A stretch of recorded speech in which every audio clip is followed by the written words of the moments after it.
અલ્યા ભાઈ જલ્દી પેટ્રોલ પૂરી દેજે હજી હોનું હોનું હોનું અલ્યા વિષ્ણુ પેટ્રોલ પૂરજો હમણાં અલ્યા ભાઈ હોનું અલ્યા વિષ્ણુ પેટ્રોલ પૂરજો હમણાં અલ્યા જેટલી વખત કહું હોનું વિષ્ણુ પેટ્રોલ પૂરજો હમણાં વિષ્ણુ નહીં હોનું અલ્યા જેટલી વખત કહું હોનું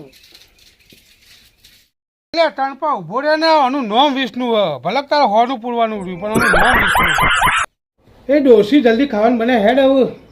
હા પેટ્રોલ પૂરાય ને હાલ આવ્યો તડકાનો કંટાળી ગયો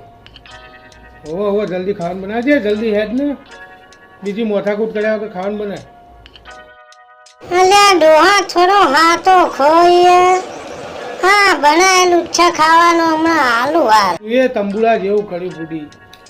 અમદાવાદ મગનું શાક ખાતું આજે ફેરથી મગનું શાક રોજ ઉઠીને મગનું શાક જ કરે છે તું તો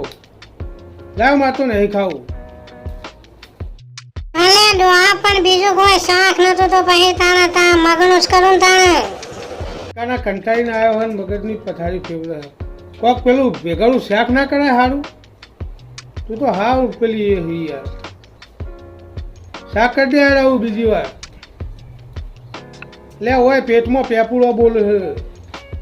અને નહીં ભાવતું મને મગનું શાક નકા હું તો જવું પછી બીજા મગનું હગાના ઘેર તો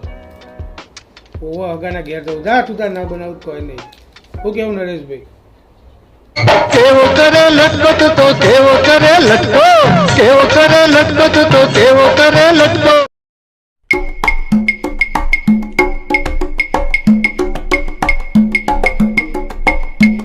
કેમ છો મામા મજામાં ને મામા ઓહો હો આવો આવો ભોણા ભાઈ આવો આવો ઘણા દાડે ભૂલા પડ્યા તમે તો ભલે મામાના ઘરનો રસ્તો ચડ્યો તમને બીજું કેવું ચાલે શાંતિ હે ને આયા મોમાં લ્યો બસ મજા હ શાંતિ હ હાલ તો આજ તો મોમાં બોમાં ભેગો થતો જઉં ઘણા ટાઈમથી આવ્યો નતો તો કીધું ભેગો થઈ લઉં તો બાકી જ છે ને ઓહો મોમાં ખાવાનું તો બાકી જ હોય ને હજુ ખાવાનું બાકી હે ને હા તો પછી આપણે બે હંગાત જ ખાઈ લઈએ મારે ખાવાનું બાકી હે હા તારી મમ્મી બાર ગોમ જતી આજ તો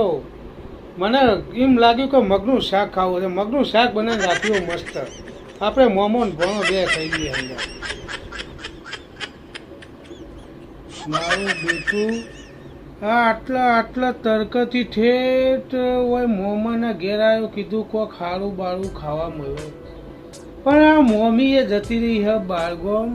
અને મોમો કેમી મગનું શાક એટલે આ મગના શાકથી કંટાળીને તો તમારા ઘેર આવ્યો હતો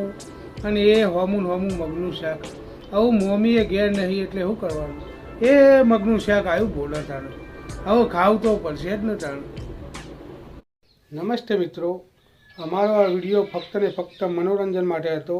અમારો આ વિડીયો કોઈ કલાકારના દિલને ઠેસ પહોંચાડવા માગતો નથી અમે દરેક કલાકારનું દિલથી સન્માન કરીએ છીએ